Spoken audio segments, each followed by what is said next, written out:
All right, so let's move on to Nintendo. This one I think is going to probably be the most divisive between you and I. I think so. Um, so obviously going into 2024, I think everybody was on edge. Everybody was on the edge of their seat about when is Nintendo going to announce the Switch 2. You know, you and I both said we didn't think there would be a world where we would get out of 2024 and we still don't know what the Switch 2 looks like. Yep. It's still insane to me that we don't know. You know, obviously, you know, we had all the so-called insiders and leakers, you know, would say that there's an internal delay, um, you know, which very very well could be the case, but we obviously don't know. Yep. And then you just have people, so many different like insiders, you know. I think we're just making stuff up just to try to stay relevant. I'm gonna be brutally honest, like just to feed the YouTubers so they could make their money off of Nintendo videos. Mhm. But yeah, it just seemed like it was all over the place. Like nobody knew, nobody ever knew what was going on. To the point where I think a lot of people were just pissed off at insiders and YouTubers and leakers and rumor people just because Oh yeah. none of it made sense. None of it was factual. It was just all hearsay nonsense. And it really made a lot of people mad. And I think rightfully so. Like just shut up about it. Like I know it's a lot of people's living to make rumor videos and stuff like that, but it's like, man, we're just kind of making stuff up at this point. So that obviously, and obviously that's not Nintendo's fault. So I'm not going to strike that against them. But it was very frustrating, or not frustrating, but just annoying this whole entire year.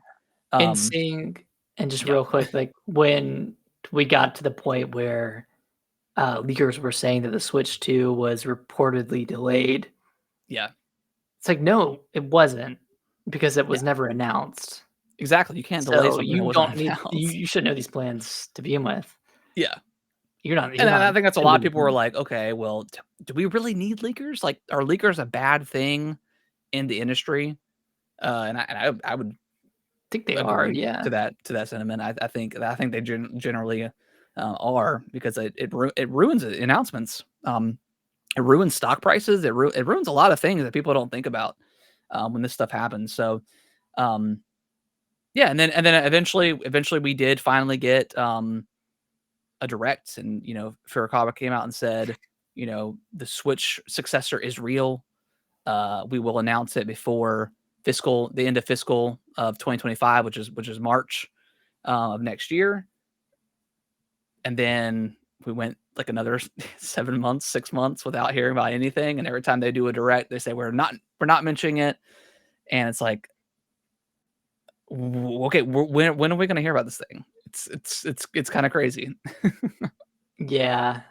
I I feel like he had to, like, they had to say something, Yeah, because not in response to the rumors, but we're on year 8 of the yeah, Switch, and it's clear that it's in its last year. I mean, absolutely, when we go absolutely. through the slate of games, like, you can tell.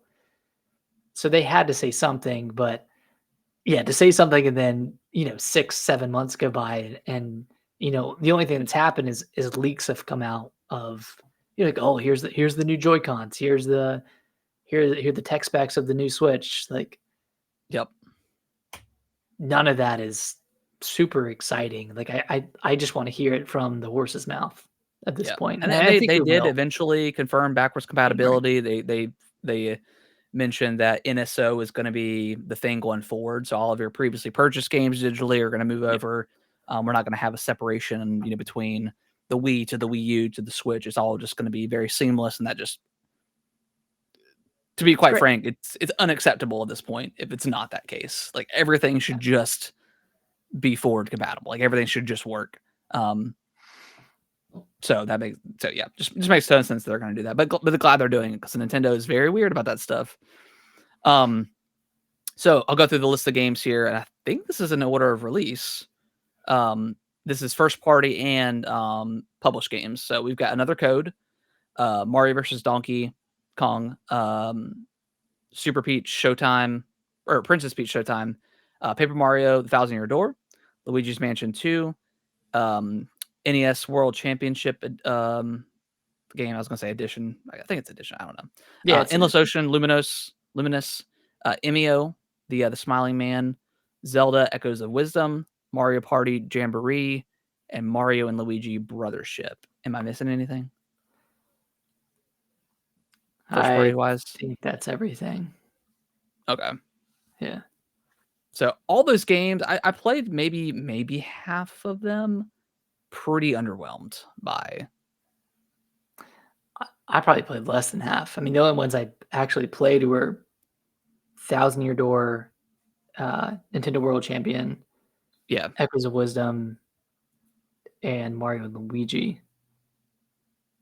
Yeah. So I I played know Echoes you of Wisdom, yeah. Emio, NES World Championship Edition, Paper Mario Thousand Year Door, and Mario versus Donkey Kong.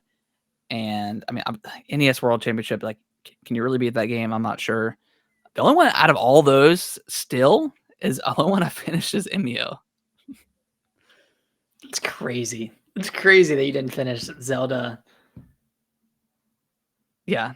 And that's definitely one that I'm Mario. going to get to before Game of the Year, but just pretty It's not gonna make your extremely list. underwhelmed by all these games. And you know, we knew it was going to be a remake year, remaster year, whatever you want to call it. And we got some pretty decent surprises with like Mario and Luigi Brothership and Zelda and Yeah. NES World Championship Edition. That was a pretty cool, pretty fun experience. Especially when you and I were playing it together. That's But fun. Yeah, it's a great everything time. else was just kind of underwhelming. I'll disagree with you a little bit. I did really enjoy Paper Mario: Thousand Year Door. That was my first time playing through it, Right. so I had a lot of fun with that one. Brothership, I talked about that earlier, but I loved that game. Echoes of Wisdom, I liked. It's not in the upper echelon of Zelda games, in my opinion. It's Yeah. probably one of the weaker ones. For sure. Looking back on it, and then I didn't play Super Mario Party Jamboree, but I know that's a quality title, and I do want to play that eventually, or at least like just pick it up. So I think there's a lot of good games on this list, given that it's the 8th year Yeah. of the console, and yeah, like they have like their, the Princess Peach Showtime, like that's a 7. Yeah, that's an obvious like 7 game, and Yeah. then Mario versus Donkey Kong, same thing. Luigi's Mansion 2 HD, that was remastered by Tantalus. I don't think they do a super great job with remasters looking at Twilight Princess. So, some of it, like they're obviously using the B team or B team or C team to make some of these games. I mean, Brothership wasn't even made by a Nintendo studio. So, and it makes sense. All their studios are full steam ahead on. Yeah. They're very busy right now. So yeah, as someone who absolutely loved Tears of the Kingdom, one of my favorite games of all time at this point, that was like the final game for me, I think, on the Switch. I played Mario RPG, I played Wonder, didn't love those experiences, and that kind of carried on. What was that? Pikmin. Well, yeah, Pikmin was after Zelda. So yeah. Sorry, I did really like Pikmin, but after Pikmin, the kind of the I'm not gonna say negativity, but that not enjoying the Switch as much going into the holiday of 2023, and then that just carried on into 2024, and I'm just kind of done with it. I'm just ready for. And I know it's going to be more or less the same experience with the Switch 2. It's not going to be anything revolutionary, but I'm just ready for some new, really high quality Nintendo experiences that I just didn't feel like we got this year from like their big first party stuff. And I see where you're coming from. I think I played the Switch more this year than I did last year. Really? Okay. So between Balatro, Balatro was damn good. Metroid Zero Mission, which that came out on NSO. Yeah, it did. Yep. Can't forget that. And Animal Well, the entire Castlevania Dominus collection, all 3 of those games I played the hell out of. You played a lot of games this year. Cat Quest 3, that was really great. I mean, Unicorn Overlord, haven't finished that, but that was really great as well. Yeah. I mean, I've played a lot of Switch games this year. I mean, Prince of Persia, that was, I mean, it wasn't exclusive to Switch, but played it Yeah. there. Yeah. I Yeah. That mean, was a great one. I played my Switch more than I played my Xbox this year, I'd say. I probably did too, as well. I mean, Like, I'm looking at well, the Xbox maybe games Call of Duty kind of took over a little bit. I've put in some pretty decent amount of time into Call of Duty, but that and Elden Ring yeah, probably Elden Ring took for up sure. a good chunk. Yeah. Elden Ring was so good. But yeah, it's been like a PS5 and Switch year for me. Yeah. Yeah. For sure. Yeah. I mean, I played it. I probably played more Switch than I realized. Because like you said, like between Balatro, Prince of Persia, played a lot of that. And I made a pretty decent amount through Paper Mario. Yeah, I don't know. I just feel like just a little bit of a slumpy year for me for the Switch. Yeah. That's all right. And we can't go away from this without mentioning the hype announcement of Xenoblade Chronicles X. That was a finally coming to the random Switch. just Twitter drop, and that's one of the most requested games from the Wii U era. Is Mhm. that's pretty awesome. I can't wait for that. So yeah, and then just looking, but you know, we didn't talk about it before, but PlayStation, we don't really know what they have cooking up. I mean, we know Death Stranding on the Beach is coming out. We obviously know, yeah, we obviously know Wolverine is coming out. We don't know when it's, what the date is. Potentially Spider-Man 3, maybe, but that's probably down. That's probably a while away. So we just don't know exactly what they've got cooking up. We know what Xbox has got with Gears and other stuff, like, obviously Halo. We didn't mention Halo, but Halo got rebranded. The studio got rebranded to the Halo Studio, moving away from the Slipspace engine to uh, Unreal 5, which is, we'll see how that turns out. But I'm probably the most looking forward to what Nintendo has in 2025, just because of Switch 2. Yeah. And just, the potential of Mario Kart, obviously Metroid Prime 4, a new 3D Mario could come at launch, Xenoblade at least, and then whatever else they're going to announce that we just have no idea about, Ocarina of Time remake, like so much stuff that they could. Silk Song. Yeah. Launching with the Switch What is 2. that game? What is that game? I mean, I think the first half of the year will be similar to the first half of this year in terms Yeah. of remakes, remasters, smaller titles. But once we hit May, I think things will really start kicking off. I think the Switch 2 will come out between April and May. And then we'll get that 3D Mario, probably get a Fire Emblem remake somewhere in there. We'll get I don't know, Breath of the Wild upscale. I don't know, 60 FPS. How Some are sort they of handle upgrade that? for that. Yeah. We'll see.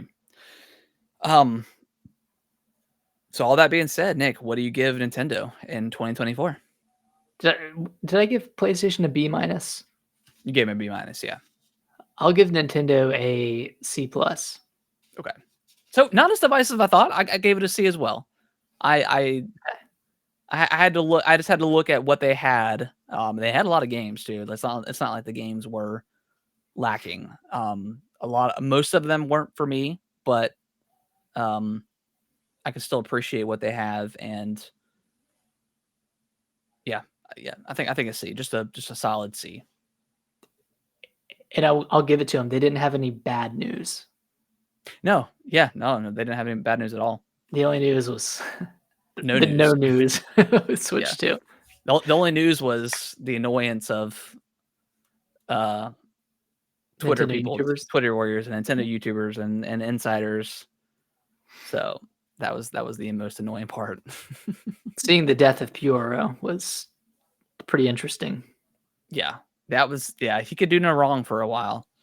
And I like the way he did leaks, because he would be on the nose about the stuff that was obviously clear, but wasn't in a way. But then he just started he or she got very aggressive with what they were leaking. Yep. and then I think he had that conversation with Jason Schreier, right? And that's what did him in. Yeah. Well, that, and they said that the June direct wouldn't have any like notable new announcements, and we had Mario Party, Zelda, Yeah, and Mario and Luigi. It's like, well, pretty big stuff. yeah, you lost your source. And then Metroid Prime at the end. Like, come on. that too. So, yeah, very interesting year. Thank y'all so much for watching this video. I really appreciate it. Consider subscribing to the channel. I'll let YouTube algorithm pick one of my videos below for you guys to watch.